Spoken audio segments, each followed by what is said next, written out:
That's plenty. Oh, lucky find.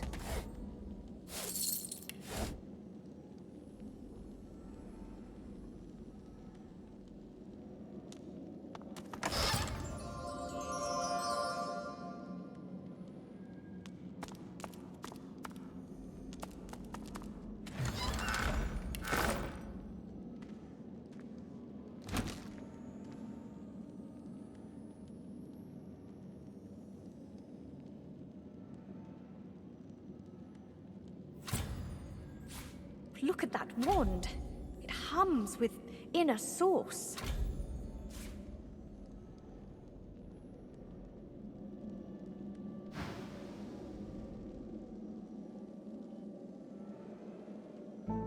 He trembles and seems to shudder with a quiet sob. I'm cursed, you know. Bloody Brachus bound me here to protect his vault. He has my soul in that jar just there, and I can't leave without it. As long as the jar stays unbroken, I can never truly die. I don't rightly know. This was the Source King's way. Befriend you, then destroy you. His favor was intoxicating. Really? You would? He drops to his knees before you and grabs onto your feet with both hands, head hanging. Thank you.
As you take in its chiseled details, you have a vision. The statue comes to life and embraces you awkwardly with its broken arms. Unable to resist, you're flown away into an endless dark.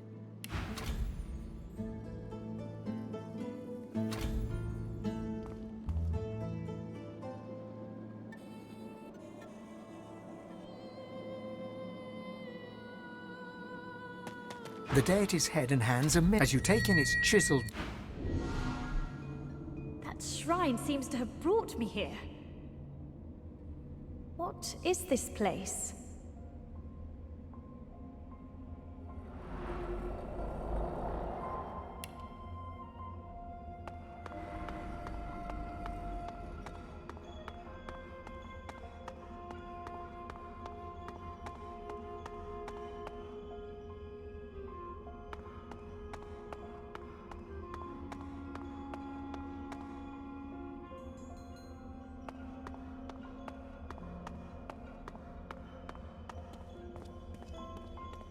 The helmeted figure before you slowly turns to face you. He raises his weapon, a great ethereal sword, and rushes forward, ready to strike you. The figure plants a foot before you, raises his sword, and commands, "Fight!"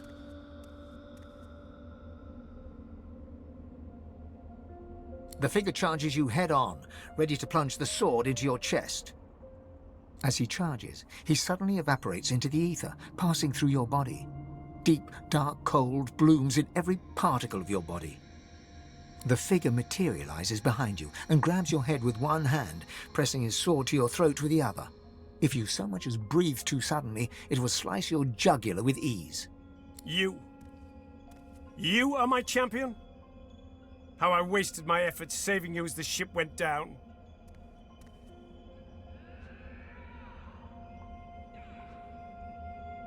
The Divine is dead. Voidwoken haunt the night. Do you think I would let my people, our people, suffer so deeply without intervening? I chose you to be my champion, but it seems I've chosen wrong.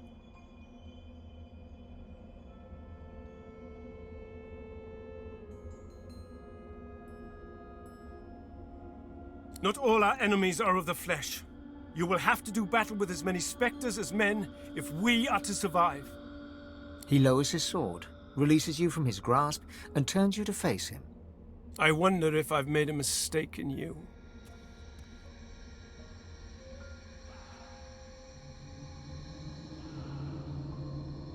Recognize me. You are my champion, and I am your god. He lifts his visor. Two deep green eyes fix you in their stare. In an instant, you know you are speaking to Ralik, god of all humans. You have brought yourself. This gives me hope. I see a spark in you. The beginnings of a fire that may blaze our path back to preeminence in Rivellon. This is why I've chosen you. To lead humankind back toward divinity. This is why you are my selected. My God-woken. Let me show you. A great surge of power arrests your heart, your mind. When it passes, you feel ecstatic, replete.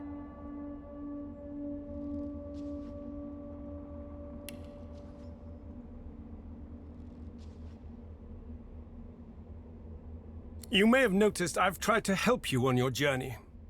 I blessed the water beneath your feet so that it would aid you. Now you have the power for yourself. And this is only the beginning. More and greater powers await you, if only you will seek them. Only one like you can wield them. One marked for greatness. One who can either rise to this great task or let her people fall to ruin. Your purpose will be great, but the first step is simple. Escape the grasp of those who would do you harm. You and you alone must safely leave this place. You and you alone must rise above the reach of minor people.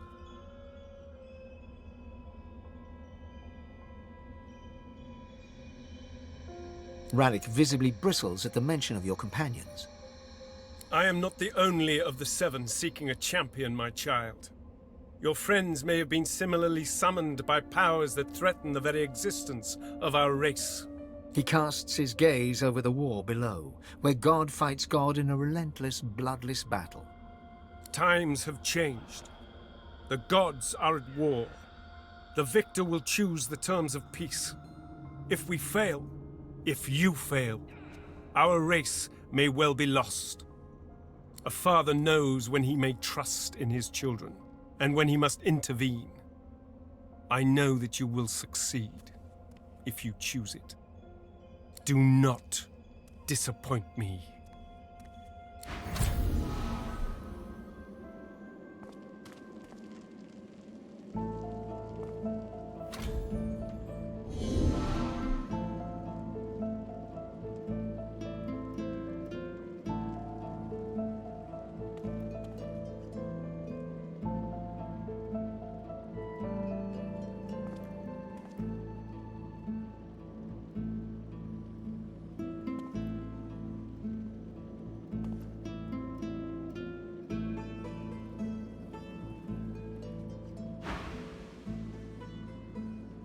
Interesting? You thought it was interesting, Quercus? Do you know what's interesting? Watching an entire world be strangled by the roots of doom, seeing the giant races fall like leaves in frost, hearing the screams of... I don't know what you're talking about. I am perfectly calm. Anyway, as interesting as that cold hellscape might have been, it does not solve our problem. We are here to stop the Great Acorn, not hide from it. It's already helping more than it knows, Quercus. The fate of the world depends on our ability to research a spell to protect Rivellon. We need to travel across the land, gathering clues, experimenting with different magics, and come up with a spell to shield Rivellon from its doom. Of course, for us to do that, we must avoid being eaten by the servants of the Great Acorn, and that is where our big, foolhardy shield comes in. Grand Nut! It's the Great Acorn! Quercus! Quercus! Savage the wretched giant for its blasphemy! No! I am not going to share our magic with it. I don't care how much you like it, Quercus. Very well, I cannot give it magic, but I can teach it how to forge one spell, if it will keep you happy. One! The squirrel reaches out, touching your foot with a delicate paw, and you feel your mind open. You can see the forces of magic and see how to combine them in a new way. There, maybe now your pet will have a fighting chance. Yeah?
The soul jar rocks slightly, light flashing from underneath its lid. On its rim, you can just barely make out the name Gratiana. As soon as you touch the jar's cracked surface, you see a vision of splendor. Silks, fine food. The vision shifts. You see burning villages, slaughtered women and children. You see her, purging wand in hand, standing amongst it all. A shadow falls across her, and you see a large, weeping face. She reaches out as if to comfort, but Brachus drags her back. You see her fall into the mire of the swamp, trapped. As you pull your hand away, you can feel a deep, longing sadness in your soul. Is it regret, or just sadness for a life that used to be?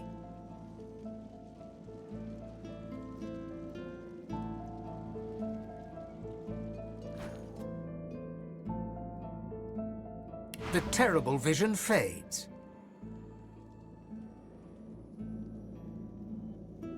Gratiana used the pain and deaths of others for her pleasure. She should be damned until the end of time.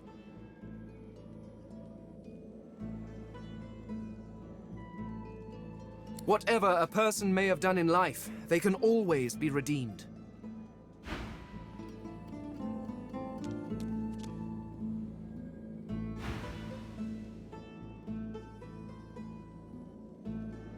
With a jerk, your mind is pulled to a scene in a tavern.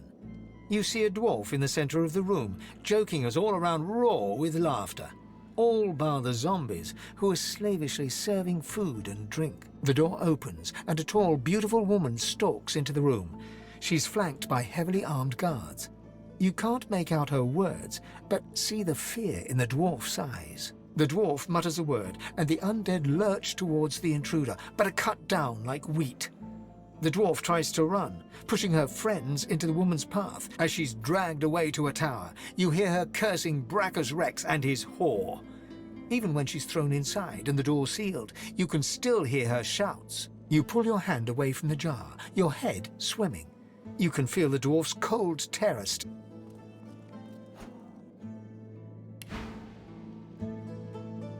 The vision fades. I can do little but condemn that necromancer's cowardice and greed.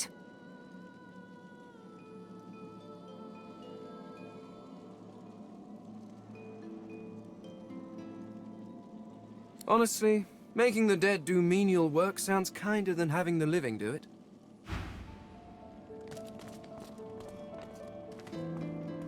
This is no time for idle chit-chat.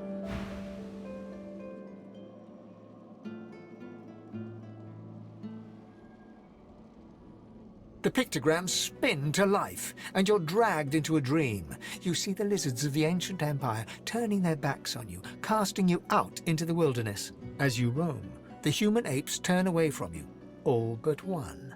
One smiles, one opens his arms, one says he'll take you home. Brachus Rex. He promises power, for a price. He picks off your golden scales, one by one, stripping you down to the bone. He promised you a crown, but all you got was shackles. You try to fight, try to reclaim what's yours, but a woman takes you by the hand and leads you to a tower. He promised he'd take me home, you cry. You are home, she smiles as she seals the door. This is where you belong. Your hand drops away from the soul jar, your skin prickling. In the back of your mind, the long-dead lizard's visions fade. He committed his crimes out of pain, not malice. He ought to be forgiven. One can't help but have a bit of sympathy. Who wouldn't want to return to their home? Nice.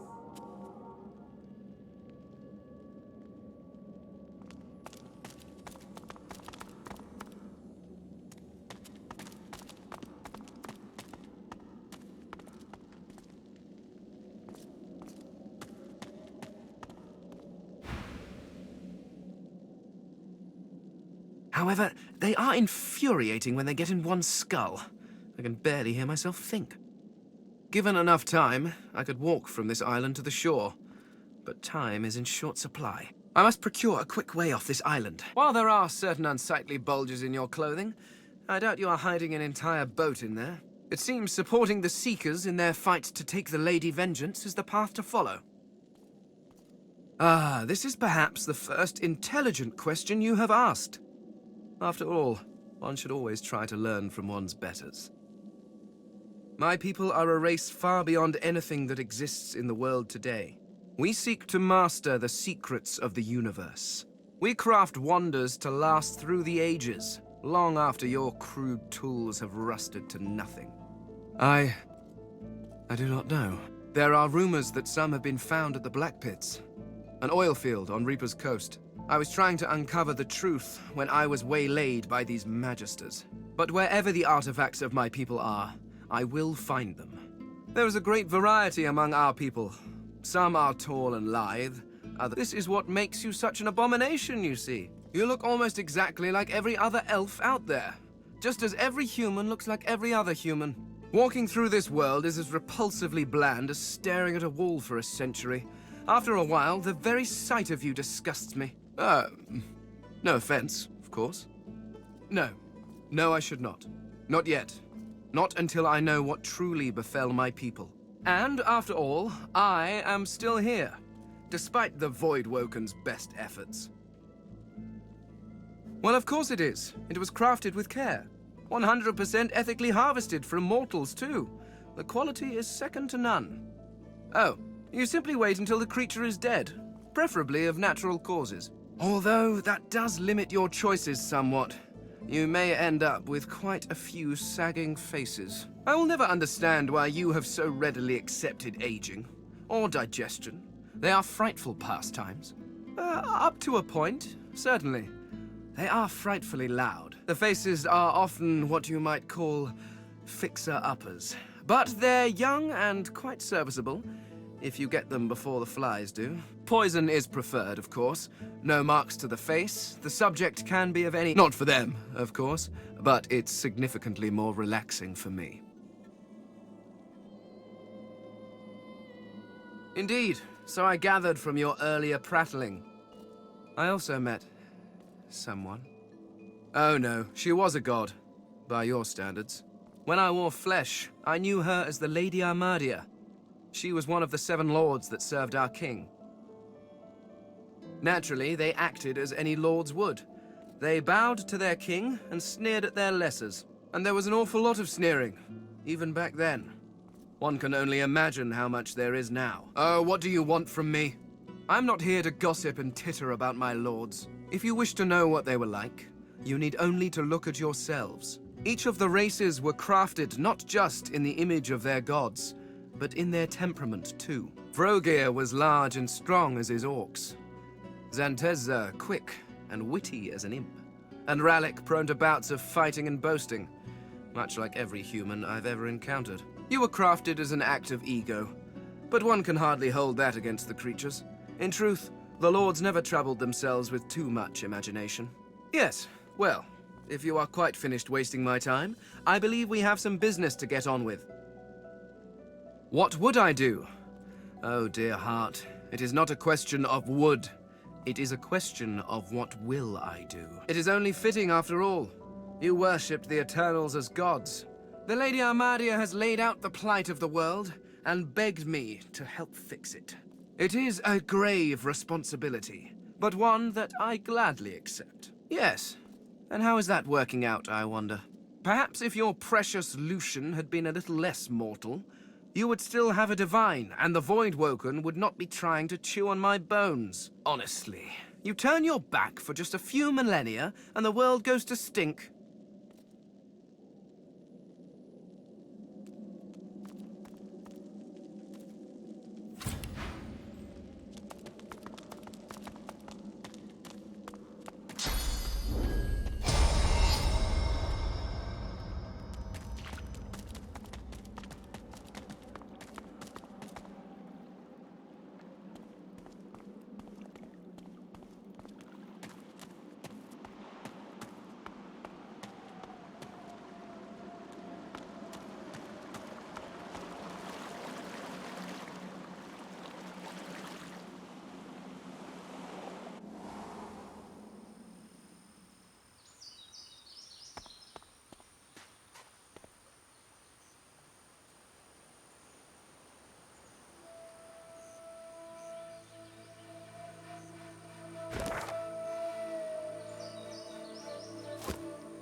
Rex, we should tread gingerly.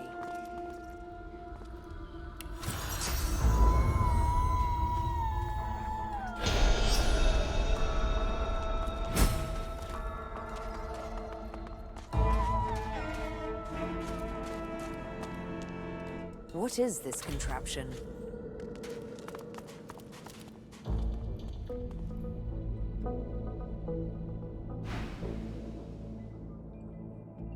The runes are in no language you understand or recognize. The shrine seems completely inert. You feel the source inside you swell up, filling your chest, yearning to be free. Your power flows from your chest and into your hands, green tendrils of power slithering from your fingertips across the shrine. The shrine starts to vibrate and glow, slabs of stone gliding across each other as it begins to open. Nice.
How interesting. Perhaps one day...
The menacing skeletal guardian looks at you wearily, then yawns.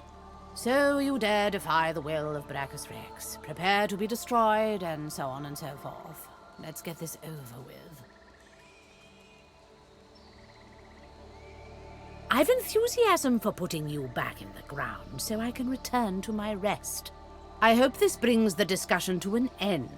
I don't like being roused from slumber, only to be greeted by such banality. I was raised immediately after my death. I never had the chance to see what wonders await the true dead. In a few moments, I dare say you will discover that information firsthand. She moans impatiently and taps her bony foot. Yes, I know he's dead. I am still obligated to perform his wishes.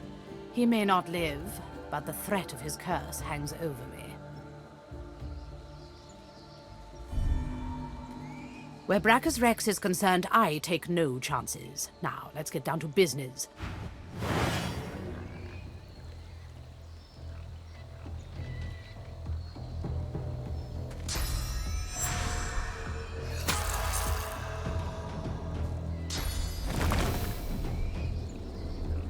Prepare yourself!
That looks dangerous, but maybe I can disarm it.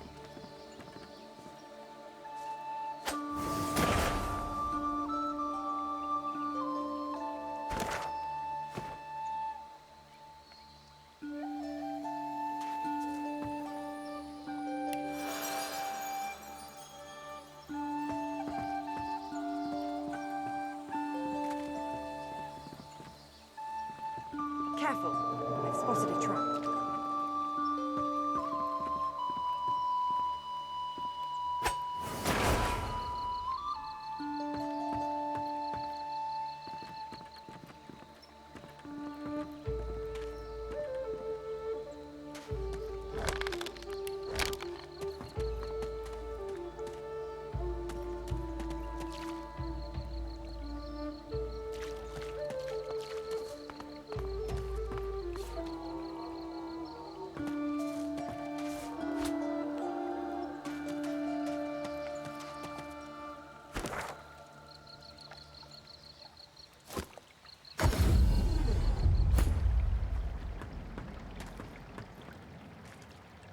Blessed Mother.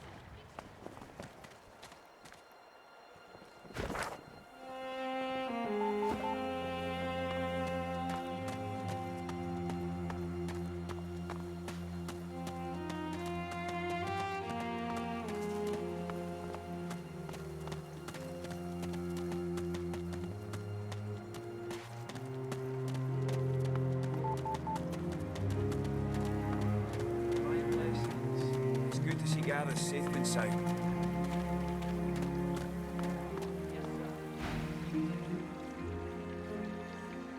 They are relics of great power. Please, you must give them to me. If I can make an offering of them to Armadia, it could aid your cause. Questions? There is no time for questions. Just give me the jars. You don't understand. You couldn't understand. Please, I need it. Please give it to me. Hiding. Impatient. She reaches up and tears off her mask, revealing a wet skull, stained by centuries. You stare into the empty eye sockets of the undead creature before you. You dare speak to me of hiding? You dare speak to me of patience? I have waited centuries, watching lives come and go, while my soul lies locked in a cage. I have been patient enough. Return to me what is mine. Return my soul, you insolent pup! Craven wretch, do your duty, and return the jars to me.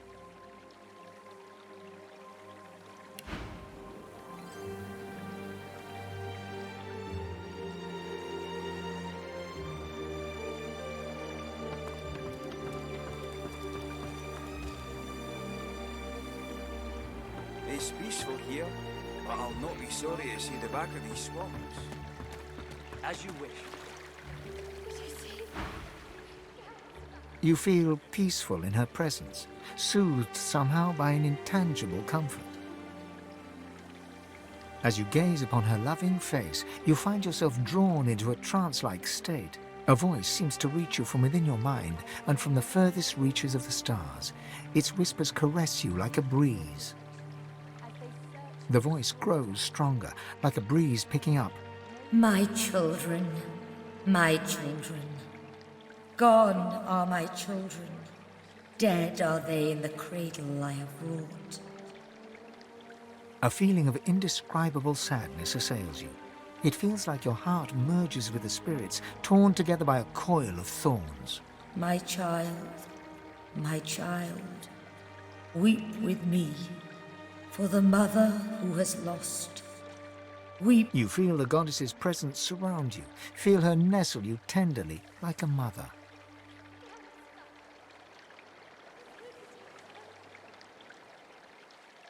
The intensity of her embrace deepens. Never since the unremembered days of childhood have you been so enveloped in maternal safety. My child, I love you. My own. As suddenly as it came, the voice is gone, and you wake from its presence. The pond now shines with an inner light, and standing in its waters, you feel rejuvenated.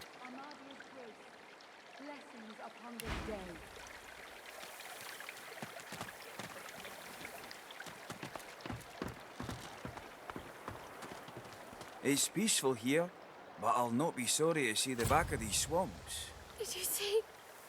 Gareth's back. He's here to take us home.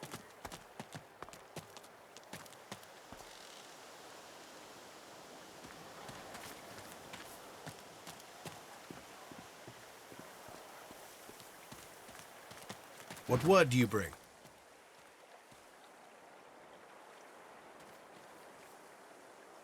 I had no doubt. You bring me hope, sorcerer. I'll gather the other seekers and travel to shore. Meet us there as soon as you can.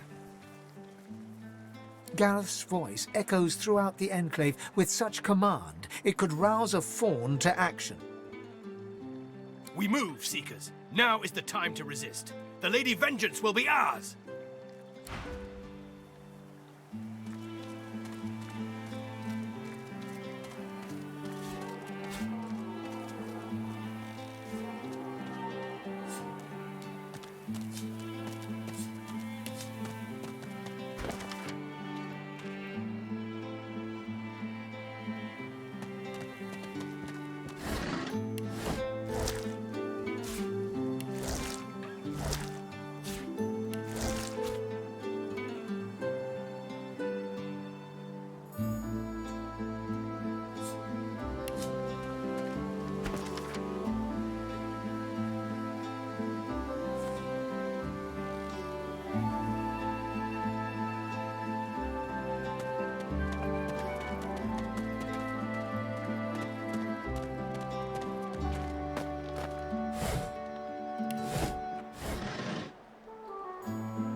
something.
You are not Brachus Rex.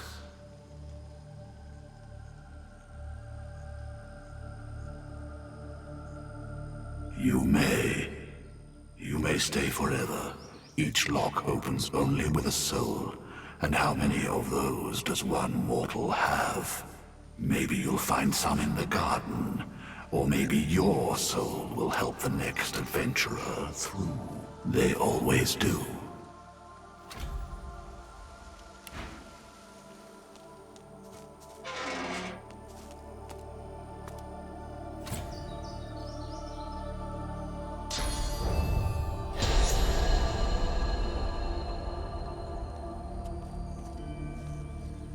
Peering down at you through glistening agate eyes, the stone... Busy day in the garden.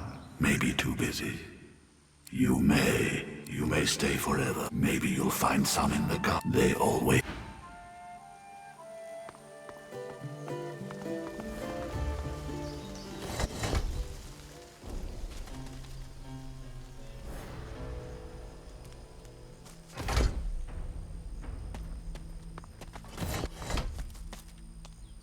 Careful.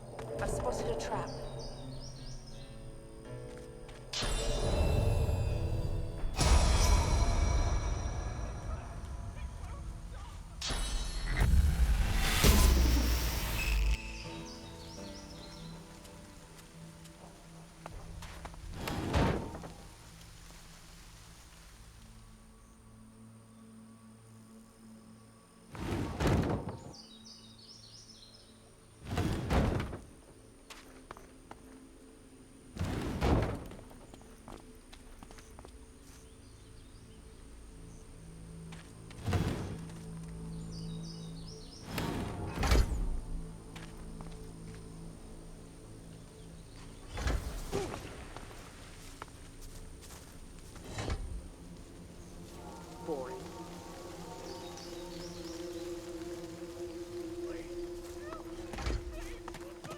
The door won't budge, and the lock is of a type I've never encountered outside this maze. Curious.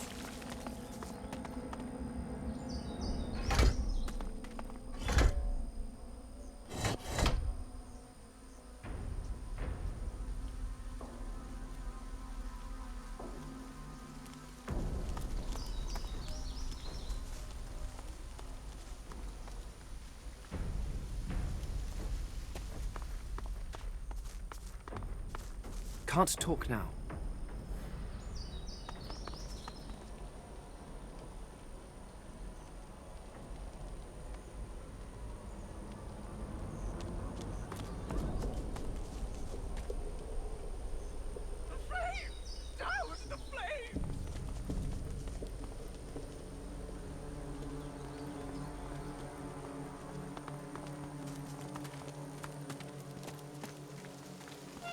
These skulls crumble to dust after one use. Wow, that doesn't look ominous at all. Why do I get the feeling we'll be on the other side of it in a moment?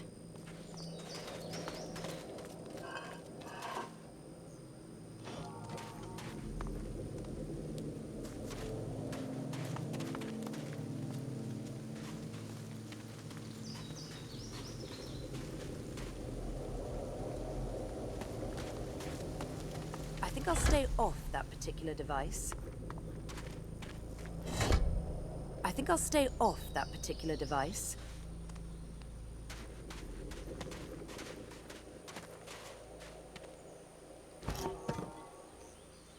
It's attacking! Evasive maneuvers, Quackus!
This gargoyle flares its lichenous nostrils as you draw near.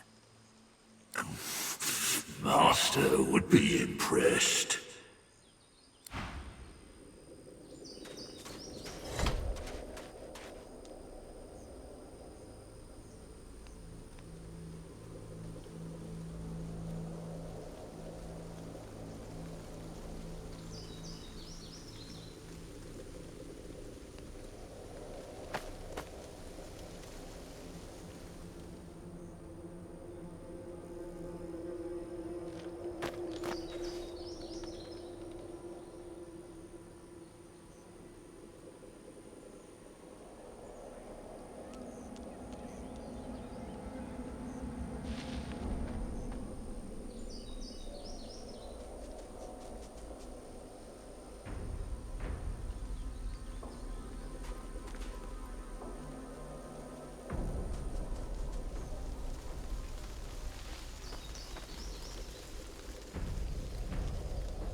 I'll stay off that particular device.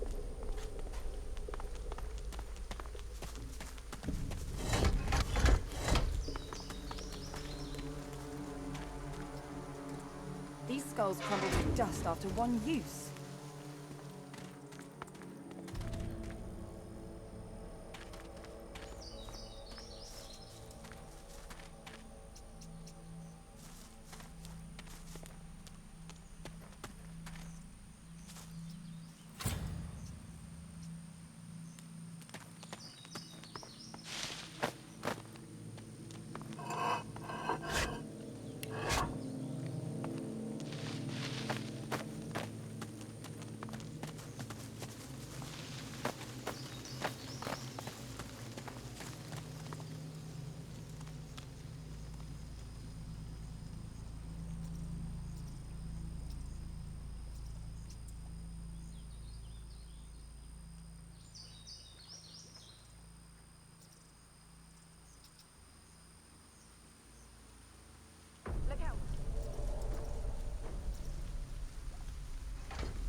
Careful.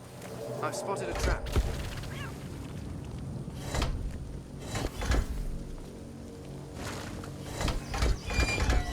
Careful now. That's a trap. Careful. I've spotted a trap.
Careful.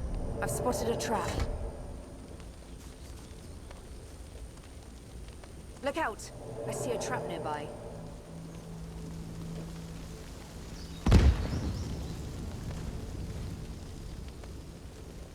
Careful now, that's a trap.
I'm sorry to be so brutal about it, but I'm compelled to notice your hairless face, complete lack of tail and whiskers, your ridiculously long legs and your unusually smooth skin.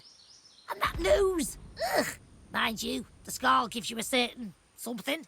I'd keep the scar. No offence meant, mind. The rat looks relieved. I'm just saying it as I see it. I can't help myself. It does make it hard to make friends, and I can't keep a lover longer than an hour. Do I look good? I stepped in something? Do I smell? Did you like the apple I found you? And what do I say? You look terrible. You stink. Your apple was rotten. It's awful. I'll tell you everything I know. The rat gives you an eager look, then wavers. Except, I don't know anything at all. I was in a hole, and then I woke up here like this. I remember a strange flower and the voice of a witch. I think I was dreaming. Yes, I think you can, yes. A short, sharp shock of something magical will untangle the wool in my head, and I'll be free to lie all I want. I'd rather hoped you know the answer to that. It's your power to wield, after all. I have faith in you, for all your many manifest flaws. Oh, thank you! Thank you, thank you, thank you, thank you! You're not as mean as you look stupid. It closes its eyes, steels itself for what's coming.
Another skull crumbled to bits.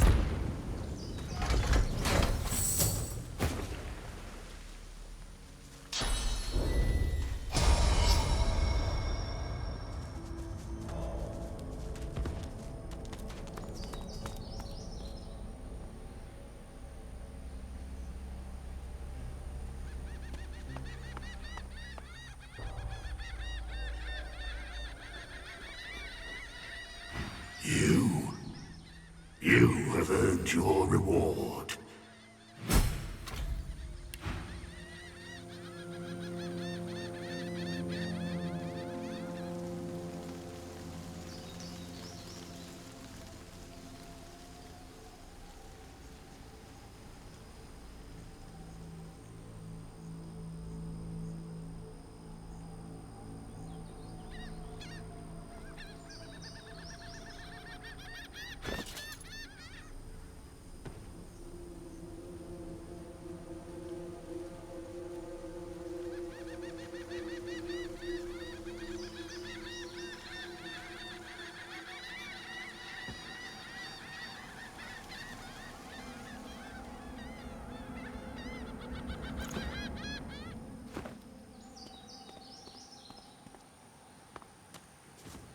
Stern eyes and a sterner face stare into your very soul. Under the inescapable gaze, you begin to shiver uncontrollably. Another crawling rat, tracking your stinking paws beneath my nose. Vermin are not tolerated in my house. Begone! Do not doubt my power. I merely wish you gone. You are gone. Begone!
Please, help! The flames will burn me forever!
Another skull crumbled to bits.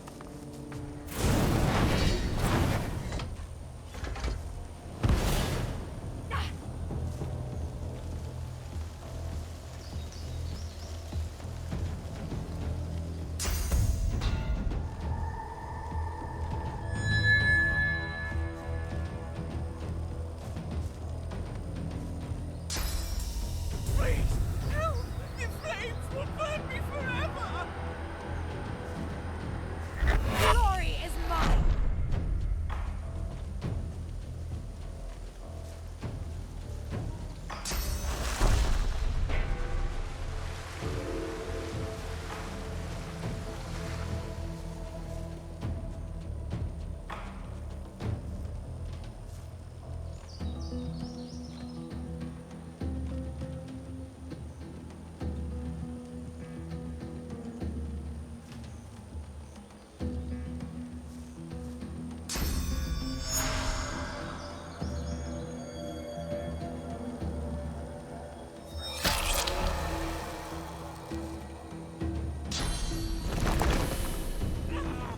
Fire!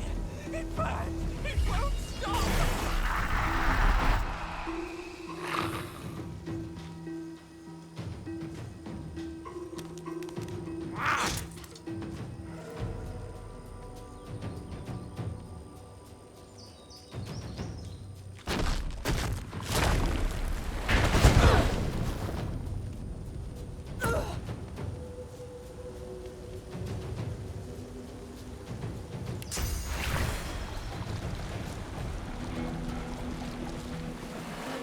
Glory is mine!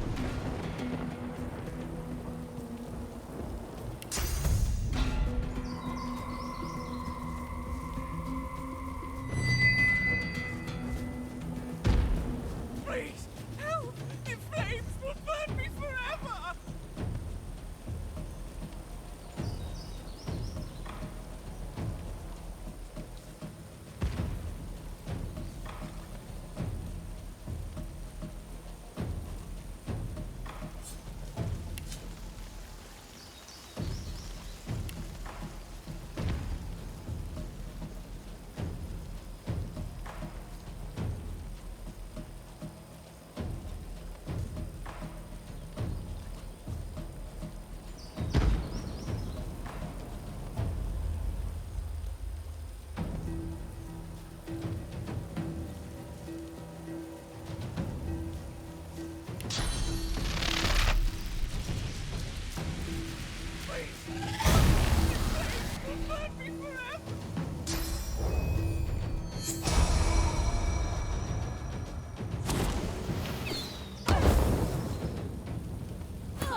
Get back! Brachus Rex has decreed none of you may approach him!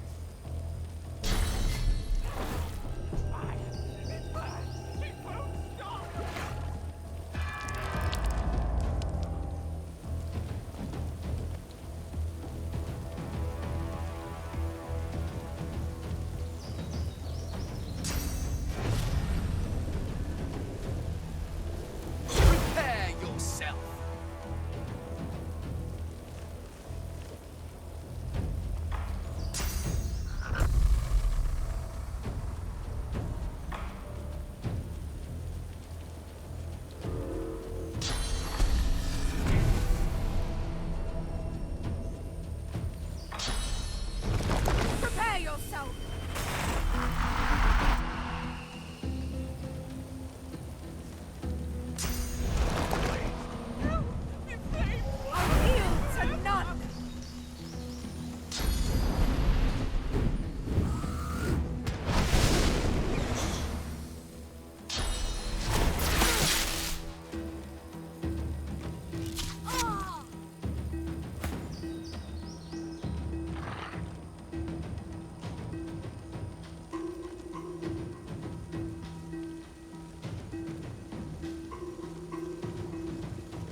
you're in the wrong place, then, I fear. This island's a cauldron of suffering, right through to the roots in the ground. You know of Brachus Rex, I assume? The figure nods grimly. He did terrible things while trying to master Source, bend it to his will. I had a part in this, I must admit. Perhaps I deserved the flames. No, I was a scholar, a librarian. Brachus sought the secrets of Source, but he had no patience for sifting through ancient scrolls and tablets. I unearthed knowledge of a great power within those texts, a great and terrible power, one that Brachus coveted above all. The figure's ruined flesh curls into a scowl. Long destroyed, surely. Brachus wanted no one to have that knowledge. He fed me to the flames so I'd keep my secret. He'd have no qualms about burning a few scrolls. The figure slowly shakes his head. I will not say. I spoke of it once and was damned to eternal hellfire for it. Were I to speak of it again, I could damn the whole world. Brachus must have failed. Had he not, the world as you know it would be gone. What I learned of could still be out there. I will not speak of it. I won't risk having another Brachus discovering it.